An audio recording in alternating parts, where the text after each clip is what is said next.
Siya nga pala guys, ini-invite ako ng aking friend na pumunta sa kanyang bahay dahil mayroon daw siyang ipapakita sa akin na napaka-rare na halaman. Hindi lang isa guys, 3 or more pa raw sabi niya. Sa kanya lang makikita kahit ikutin man yung buong mundo, ikutin yung buong lugar dito sa amin o kahit buong mundo pa nga sa kanya lang makikita yung halaman na yon. So napaka-interesting bakit wala akong halaman na ganun at bakit sasabihin niya ng rare at sa kanya lang talaga makikita at doon lang talaga sa kanyang garden yung halaman na yon. So very interesting guys, kahit ako parang napapaisip ako bakit ako pupunta doon, bakit ano ba yung halaman na sinasabi niya kasi napakarami ko nang pinuntahan na lugar sa iba't ibang lugar dito sa Pilipinas, even sa ibang bansa nakarating na rin ako, pero wala naman akong nakikitang new or bagong halaman na para sabihin kong rare kasi kadalasan nanonood naman ako sa mga YouTube, sa mga video sa YouTube, saka sinesearch ko yung kung mga halaman na iba't ibang klase. So nandun na lahat yung halaman na nakikita ko. So yung sabi niya hindi raw makikita even sa online, even sa YouTube or even sa mga iba't ibang website, wala akong makikita. Yun lang talaga ang halaman na doon lang talaga sa kanyang bakuran makikita yung halaman na sinasabi niya. Let's see guys, tingnan natin kung anong halaman yung sinasabi niya at ipinagmamalaki niya. Napaka-interesting, di ba? Well, tingnan natin.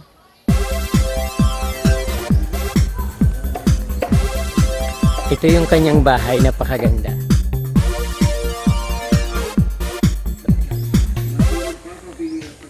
Sabi ko pupunta ako dito ngayon. Good morning po, Kuya.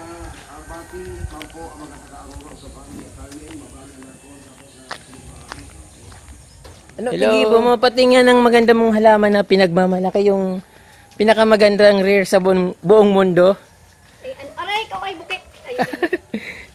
Anong klase? Sige na. Yung pinaka-rare na halaman na pinagmamalaki mo na pwede natin i-market sa buong mundo. Ay, my and precious plant. Look at me. So, anong halaman ba yon? I don't know. Wala pa siyang pangalan. Oo, wala pa po yan eh. Pinapa-ID ko pa lang yan. So, kailan ka nagsimula magtanim ng ganyan? At kailan mo siya na-discover na halaman talaga siya? 3 months ago. 3 months ago. So, 3 months ago na 3 months mo na itong itinanim halaman na ito? Oo. Dati, medyo malago. Pero binawasan ko siya ng konti. Mas maganda kung pwede yan may sunlight. Pwede din indoors. Pwedeng outdoors. direct sunlight. Yes. Pero, ano siya sa water? Kailangan, So, diligin mo siya. diligan siya ng diligan. Kasi parang family siya ng cactus. Kasi kung hindi mo din siya didiligin, mamamatay agad. Napakaganda nga at green na green. Parang siyang succulent nga. Oo. Hindi, iba kasi yung succulent every 2 weeks. Bukod sa rare plants na yun, meron pa rin daw siyang isang halaman dito na kakaiba at sa kanya lang ito makikita. Anong tawag ng sa halaman na ito? Wild eggplant. Ano? Wild eggplant. So, paano mo nalaman yung pangalan na wild eggplant siya? Kasi sa ibang place, meron na po niyan. Dito sa akin lang Dito sa lugar natin, ikaw lang mayroong ganyan. Oo. Kaya rare nga sa atin dito, no. So pwede siyang dahil eggplant ang tawag, so it means pwede siyang gulayin. Oy, edible daw yan. Edible. Sabi nung iba. At saka pwede ding halamang gamot. Herbal. Herbal plants. Aside from that, mayroon pa bang iba? Very small pa po yan kasi 3 months pa din yan. Kasi from lockdown. Siya ang lockdown baby ko.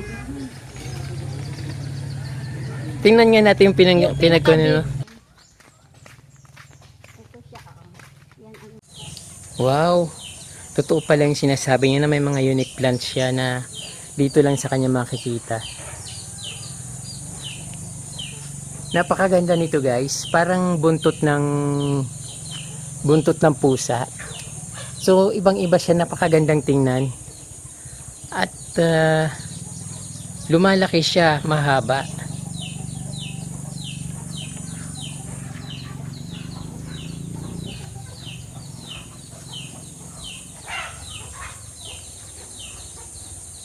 hindi ko malaman kung parang buntot siya ng pusa, buntot ng yung alamid, yung pusang galaban tawag doon, or yung parang parang fox. Napakaganda naman ito. Ngayon dito lang talaga ako nakakita ng ganitong halaman. So i-check pa natin yung iba. Sabi niya marami raw dito, basta hanapin ko lang daw, sabi niya.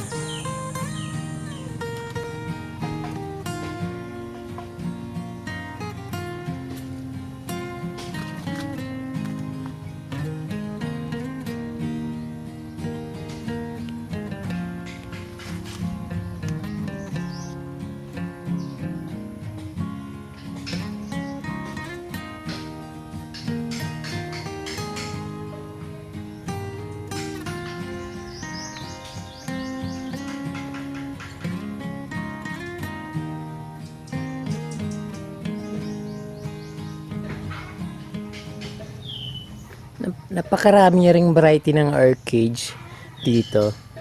So actually napakamahal ang orchids na ito. Yung isang tangkay na may bulaklak is 1,000 or 1,500.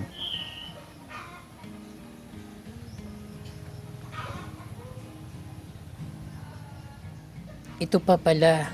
Ito pa yung sinasabi niya na sa kanya lang meron. Pero parang medyo familiar na siya sa akin, pero hindi ko alam kung saan ko siya nakita, kasi ang madalas kong nakikita yung mga bird of paradise. So ito iba, malalaki ito masyado. So bulaklak to guys ng halaman na ito na parang saging yung dahon niya, pero ang bulaklak niya napakalaki.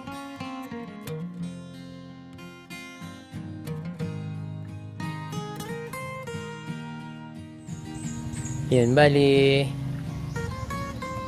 ayun, sumatotal, 4 na yung nakita kong rare na halaman dito. So, parang, hindi na to consider na rare, kasi may nakita na nga ako nito sa ibang lugar. May napansin ko rin yung isang family ng San Francisco. Napakaganda nito guys, napaka-class ng halaman na ito. Dito lang din ako nakakita ng ganitong halaman. So I think family siya ng San Francisco na halaman. So napakaganda niya kung ilagay sa loob ng bahay. Kung yung bang gagawin mong indoor plant, napakaganda niya.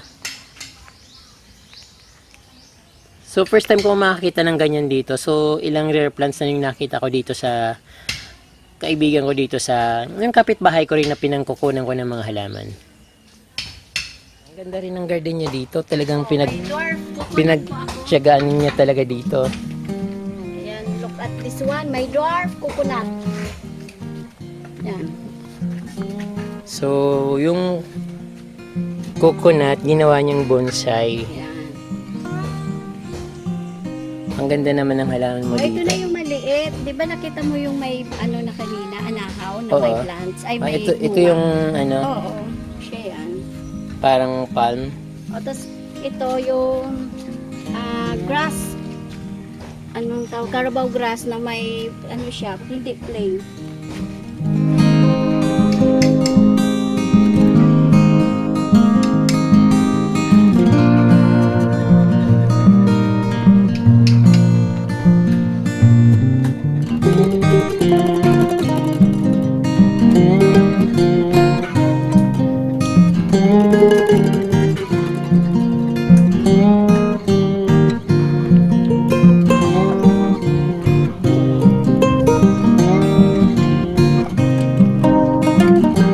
Tapos ito, bago ko din yan. May yung naiinitan, may yan, may white, may shade.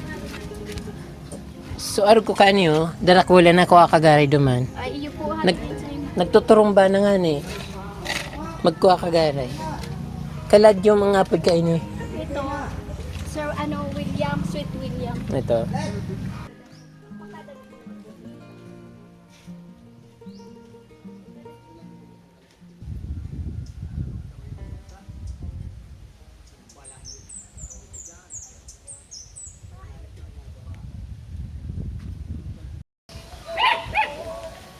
Ito guys yung ginawa niyang ano, pinag ano ba yung tawag doon? Hiwalay. Pinag-iwa-hiwalay niya na para just in case na may bumili. So ibibenta niya, ready to sale na siya.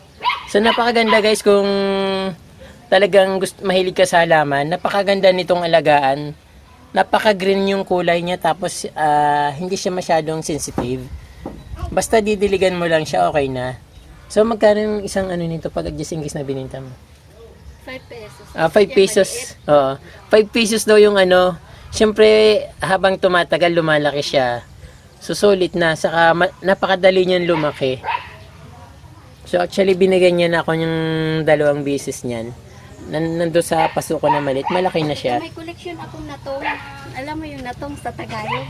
Oo. Anong natong kuya? Ako hindi ko alam. May mga ganyan. Gabi. Oo, yan, gabi. Ito, different ano din yan, variety. Ito yung red. Oo.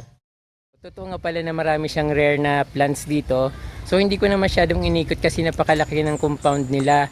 Mga almost 1 hectare yata yung taniman nila dito ng halaman. At napakaraming makikitang halaman dito na iba't ibang klase. So yung iba naman mayroon naman ako at pangkaraniwan din. Pero yun nga lang may sinasabi siya na rare. So far ang nakita kong rare na halaman dito is para mga 5. Yun ang nakita kong halaman dito na medyo unique talaga. Ayan guys, nakita niyo yung mga pinagmamalaki ng aking kaibigan ng mga halaman. So actually, inaalok niya naman ako na kumuha ng mga halaman, lalo yung mga orchids na napakadaming variety dito. Pero ang problema, wala naman na akong lalagyan dahil kubo yung bahay ko. Saka limited lang yung space ng bahay ko. So, saan ko naman kayo ilalagay kung just in case na kumuha ako? So, di ba, ang sayang lang. Tapos itatamba ko lang sa gilid kasi wala naman akong mga lalagyan talaga na lalagyan ng mga katulad ng orchids. Buti kung talagang itatanim siya sa lupa. Ang problema yung lupa ko rin is limited space lang. So napakaliit ng lupa ko doon sa bahay. So yung bahay kubo ko nga punong-puno ng halaman. So paano pa ako kukuha? Paano ko pa itatanim yun? So mahirap. Siguro sa kanila lang kapag mayroon akong medyo malaking lote na pwedeng taniman. Saka siyempre kailangan pinag-ahandaan yun. Hindi pwedeng makakita ka ng halaman, kailangan bibilhin mo or pag binigyan ka, kukunin mo. Ang problema guys, yung mapagtataniman para siyempre gusto mo naman na maging maganda yung kalagayan ng halaman na binigyan. So yun guys, nakita nyo mga pinagmamalaki niyang halaman at nakaka-miss din talaga kasi doon ko lang din naman siya nakita. So yun guys, don't forget to subscribe on my YouTube channel. Thank you very much for watching. Bye!